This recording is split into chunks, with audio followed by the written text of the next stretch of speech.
긴 이야기 들어주셔서 감사합니다.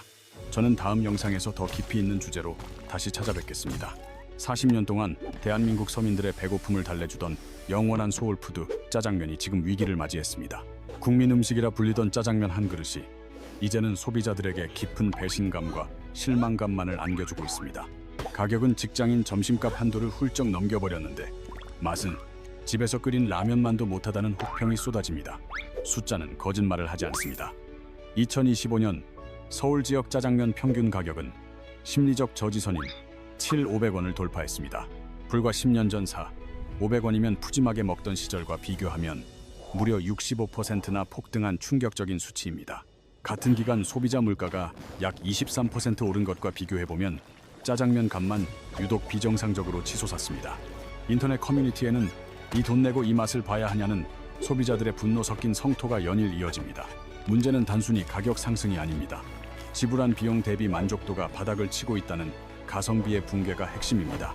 이사 가는 날 신문지를 깔고 온 가족이 둘러앉아 먹던 그 꿀맛 같던 추억의 짜장면은 이제 없습니다.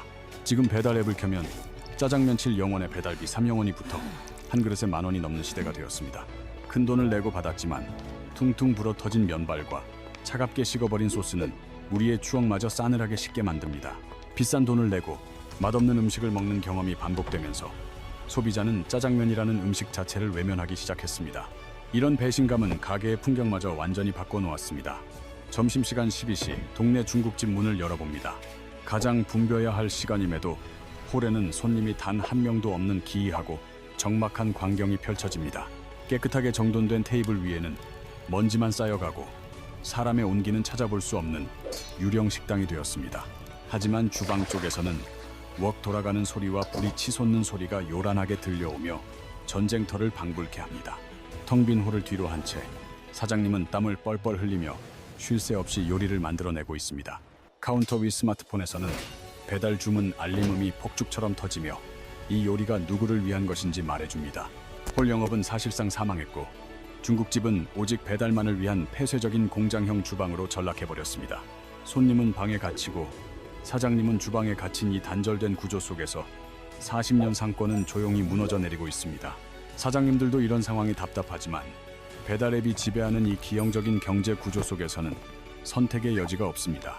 이것은 마치 플랫폼이 영주처럼 군림하고 자영업자가 소장망처럼 조공을 바치는 플랫폼 봉건제와 다를 바 없습니다. 하루 매출 80만 원을 찍어도 각종 수수료를 떼고 나면 정작 사장님 손에 남는 돈은 고작 5만 원인 경우가 허다합니다. 계산기를 두들겨 보면 기가 막힙니다.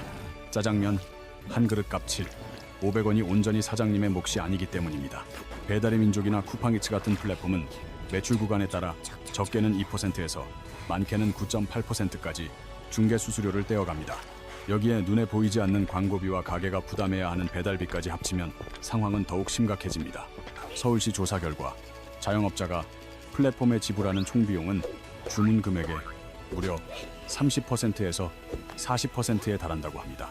7,500원짜리 짜장면 한 그릇을 팔면 앉은 자리에서 3,000원이 플랫폼과 배달비로 순식간에 증발하는 셈입니다. 엎친 데 덮친 격으로 짜장면의 주재료인 양파, 밀가루, 식용유 가격까지 천정부지로 치솟았습니다. 특히 짜장면 맛을 내는데 필수적인 양파 가격은 5년 전과 비교해 무려 116%나 폭등했습니다. 춘장 가격 또한 예전의 2배가 되었고 월세와 전기세, 가스비까지 안 오른 것이 하나도 없습니다. 결국 사장님은 하루 종일 뜨거운 불 앞에서 땀 흘려 일해도 최저 시급조차 건지기 힘든 것이 냉혹한 현실입니다. 과거 철가방으로 불리던 시절 중국집 배달은 가게에서 직접 고용한 직원이 담당하는 정이 있는 서비스였습니다. 그때는 배달비를 따로 받지 않아도 단골에게 군만두 서비스를 주는 것이 당연한 정이자 의리였습니다. 서로 얼굴을 아는 사이였고 그릇을 찾으러 가서 빈 그릇에 담긴 잘 먹었습니다 라는 쪽지를 보며 웃음 짓기도 했습니다. 하지만 플랫폼 시대의 무료 배달은 소비자에겐 혜택일지 몰라도 사장님에게는 살을 깎아내는 고통입니다. 앱이 중간에서 수수료를 챙기고 배달 라이더에게 건당 3,000원 안팎의 비용을 사장님이 대신 지불해야 하기 때문입니다. 수익이 남지 않으니 사장님들은 어쩔 수 없이 원가를 절감하기 위해 질 낮은 재료를 쓰거나 조리 방식을 바꿉니다. 갓 볶아내던 간짜장 대신 미리 대량으로 만들어둔 소스를 데워주는 방식을 택하며 맛을 포기하게 되는 것입니다. 이것은 사장님의 양심 문제가 아니라 생존을 위해 어쩔 수 없이 선택해야만 하는 슬픈 자구책입니다. 경제적인 문제보다 더 심각한 것은 중국집 주방을 지탱하던 사람 자체가 사라지고 있다는 절망적인 현실입니다. 한여름 중국집 주방의 온도는 40도를 훌쩍 넘기는데 불 앞에서 무거운 웍을 하루 종일 돌려야 합니다. 2kg이 넘는 육중한 중화웍에 재료를 가득 담아 하루에 500번 이상 들었다 놨다 하는 고된 노동이 반복됩니다. 이런 살인적인 노동 강도 탓에 요리사들은 손목과 허리, 어깨가 망가지는 근골격계 질환을 달고 삽니다. 사람을 갈아 넣어야 유지되는 맛이라는 말이 나올 정도로 중국집 주방은 육체적으로 가혹한 곳입니다. 현재 중식 조리 인력의 평균 연령은 50대에 육박하며 이들이 은퇴하면 주방을 지킬 사람이 없습니다. 젊은이들은 더 이상 힘들고 위험하고 더운 3D 업종인 주방 일을 배우려 하지 않습니다. 차라리 시원한 편의점에서 아르바이트를 하거나 자유로운 배달 라이더를 하는 것이 낫다고 생각합니다. 실제로 지난 10년 사이 중식 조리 기능사 자격증 응시자 수는 절반 이하로 급감하며 맥이 끊기고 있습니다. 수십 년간 웍을 잡아온 노포의 사장님들도 이제는 나이와 건강 문제로 더 이상 요리를 할 수 없는 지경입니다. 자식에게 가게를 물려주고 싶어도 부모의 고생을 보고 자란 자식들이 가업 잇기를 거부합니다. 기술을 전수받을 후계자가 없으니 사장님이 은퇴하는 순간 가게 문을 닫아야 하는 폐업의 시한폭탄을 안고 있습니다. 숙련된 요리사가 귀해지니 울며 겨자 먹기로 경험 없는 초보자를 채용하거나 사장님이 혼자 모든 걸 감당합니다. 이는 필연적으로 음식 맛의 기복을 가져오고 어떤 날은 맛있고 어떤 날은 엉망이라는 복불복 상황을 만듭니다. 일관성 없는 맛은 손님의 신뢰를 무너뜨리는 가장 빠른 지름길이며 한 번 떠난 손님은 다시 돌아오지 않습니다. 2024년 대한민국 자영업 폐업자 수는 사상 처음으로 100만 명을 넘어섰고 그중 음식업의 비중이 가장 높습니다. 중국집 역시 맛의 변질, 플랫폼의 착취, 그리고 인력난이라는 거대한 삼각파도에 휩쓸려 무너지고 있습니다. 그런데 이렇게 전통적인 중국집들이 고전하는 사이 소비자들은 아주 냉정하고 빠르게 새로운 대안을 찾아냈습니다. 바로 마트 냉동 코너에 진열된 가정 간편식, 즉 HMR 홈, 밀 리플레이스먼트 제품들입니다. 배달시켜 먹느니 차라리 냉동 짜장면을 먹겠다는 소비자가 늘어나고 있는 믿기 힘든 역전 현상이 벌어지고 있습니다. 냉동식품 기술은 과거와 비교할 수 없을 정도로 비약적인 발전을 이뤘고 공장에서 만든 짜장면이 웬만한 가게보다 낫다는 평가를 받습니다. 영하 40도 이하에서 순식간에 얼리는 급속 냉동 기술은 식재료의 세포 파괴를 최소화해 간 만든 식감을 그대로 보존합니다. 반면 배달 짜장면은 조리 후 오토바이에 실려오는 30분에서 1시간 동안 면은 퉁퉁 불고 소스는 식어버립니다. 집에서 갓 조리한 냉동 제품이 배달 과정에서 망가진 식당 음식보다 훨씬 더 맛있을 수밖에 없는 맛의 역전이 일어난 겁니다. 한국의 가정 간편식 시장 규모는 폭발적으로 성장해 2025년에는 약 11조 원에 이를 것으로 전망됩니다. 이미 일본에서는 편의점 냉동 라멘이 동네 라멘집의 맛을 뛰어넘으며 외식 시장을 잠식한 사례가 있습니다. 한국의 동네 중국집들은 이제 배달앱 수수료와의 전쟁뿐만 아니라 대기업이 만든 냉동식품과도 힘겨운 싸움을 벌여야 합니다. 공장에서 대량 생산하여 단가를 낮춘 대기업 제품과의 가격 경쟁은 애초에 계란으로 바위치기나 다름없습니다. 맛이라도 압도적이어야 하는데 불어 터진 면발로는 갓 해동한 쫄깃한 냉동 면발을 이길 재간이 없습니다. 냉정한 소비자들은 맛없는 0원짜리 배달 음식보다 확실하게 맛있는 5영원짜리 냉동식품을 선택합니다. 그렇다면 40년 전통의 중국집 상권은 이대로 소멸할 수밖에 없는 것일까요? 절망 속에서 새로운 기술이 등장했습니다. 인력난과 맛의 품질 문제를 한 번에 해결할 구원투수로 조리 로봇이 주방의 새로운 주인으로 떠오르고 있습니다.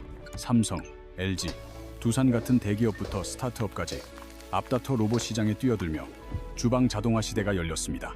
사람이 아닌 기계팔이 웍을 잡고 입력된 레시피대로 정확하게 재료를 투입하고 볶아내는 세상이 온 것입니다.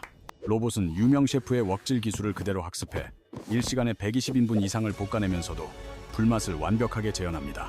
로봇의 가장 큰 장점은 인간과 달리 지치지 않는다는 점입니다. 하루 종일 웍을 돌려도 불평 한마디 없습니다. 또한 기분이나 컨디션에 따라 맛이 달라지는 사람과 달리 로봇은 언제나 오차 없는 균일한 맛을 보장합니다. 비용 면에서도 효율적인데 사람 한 명을 고용하는 월급보다 로봇 한 대를 리스하는 비용이 훨씬 저렴합니다. 힘들어서 아무도 하려 하지 않는 주방 일을 로봇이 대체하면서 인력난으로 문을 닫을 뻔한 가게들이 숨통을 틔우고 있습니다. 사람의 손맛이 사라진 주방에서 오히려 맛이 더 좋아지는 이 아이러니한 상황이 바로 중국집의 미래가 되고 있습니다. 삼성, LG, 두산 같은 대기업부터 스타트업까지 앞다퉈 조리 로봇 시장에 뛰어들며 주방의 풍경을 바꾸고 있습니다. 쿡봇 셰프 같은 로봇은 한식, 중식, 일식 등 100여 종의 레시피를 탑재해 척척 요리를 만들어냅니다. 특수 코팅된 회전웍을 장착한 로봇은 사람이 흉내낼 수 없는 속도로 시간당 120인분을 볶아냅니다. 유명 셰프의 웍질 영상을 3년개 이상 분석하고 학습하여 로봇이 만든 요리에서도 불맛이 난다는 평가를 받습니다. 물론 아직 초기 단계라 설치 비용이 비싸 영세한 동네 중국집이 당장 도입하기에는 장벽이 높은 것이 사실입니다. 또한 그날그날의 재료 상태나 미묘한 불 조절 같은 인간 셰프만의 섬세한 감각까지는 완벽히 따라잡지 못했습니다. 하지만 이미 치킨 프랜차이즈나 학교 급식소에서는 튀김 로봇과 국탕 로봇이 사람의 힘든 노동을 대신하고 있습니다. 역설적이게도 사람의 땀방울이 사라진 주방에서 음식의 맛은 기계의 정밀함 덕분에 더욱 균일해지고 있습니다. 정성이라는 모호한 단어 대신 데이터가 요리를 만드는 시대. 이것이 우리가 마주할 새로운 미식의 세계입니다. 기술이 전통을 밀어내는 과정은 언제나 불편함을 동반하지만 거스를 수 없는 거대한 시대적 흐름임은 분명합니다. 결국 중국집의 몰락은 맛의 변화, 플랫폼의 수수료 착취, 인력 구조의 붕괴가 복합적으로 얽힌 결과입니다. 여기에 HMR이라는 강력한 대체제와 조리 로봇이라는 새로운 기술이 등장하며 변화의 속도를 가속화했습니다. 앞으로 중식 시장은 중간지대가 사라지고 양극단만 살아남는 양극화 현상이 뚜렷해질 것입니다. 한쪽에는 숙련된 셰프가 최상급 재료로 직접 웍을 잡는 초고가 프리미엄 다이닝만이 살아남을 것입니다. 한 끼에 5만 원, 10만 원을 지불하더라도 셰프의 기술과 철학을 소비하려는 미식가들을 위한 공간입니다. 반대쪽에는 키오스크로 주문하고 로봇이 조리하여 인건비를 극한으로 줄인 초저가 자동화 매장이 들어설 것입니다. 이곳은 맛의 예술보다는 빠르고 저렴하게 한 끼를 해결하려는 실속형 소비자들의 니즈를 충족시킬 것입니다. 가장 큰 비극은 바로 그 사이에 존재하던 우리가 사랑했던 평범한 동네 중국집이 설 자리가 없다는 것입니다. 비싸지도 싸지도 않고 특별하지도 나쁘지도 않았던 그 친근한 중간지대의 식당들이 멸종 위기에 처했습니다. 어릴 적 졸업식 날 가족과 함께 가던 그 중국집, 이삿날 신문지를 깔고 먹던 그 짜장면의 기억이 사라지고 있습니다. 이것은 단순한 폐업의 문제가 아니라 우리 삶의 한 페이지를 장식했던 한 시대가 막을 내리는 역사적 순간입니다. 우리가 사랑했고 위로받았던 그 정겨운 동네 중국집은 이제 서서히 역사책 속의 한 장면으로 사라지고 있습니다.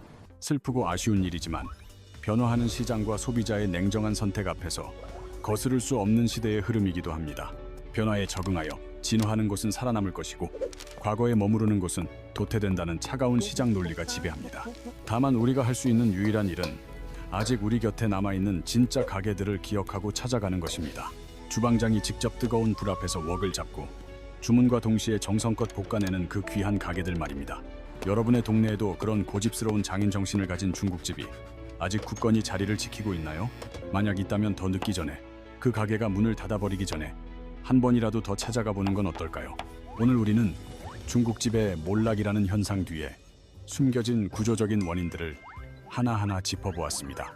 라드의 실종과 미리 볶아두는 방식이 맛을 변질시켰고, 배달 플랫폼의 수수료 구조가 사장님의 이윤을 갉아먹었습니다.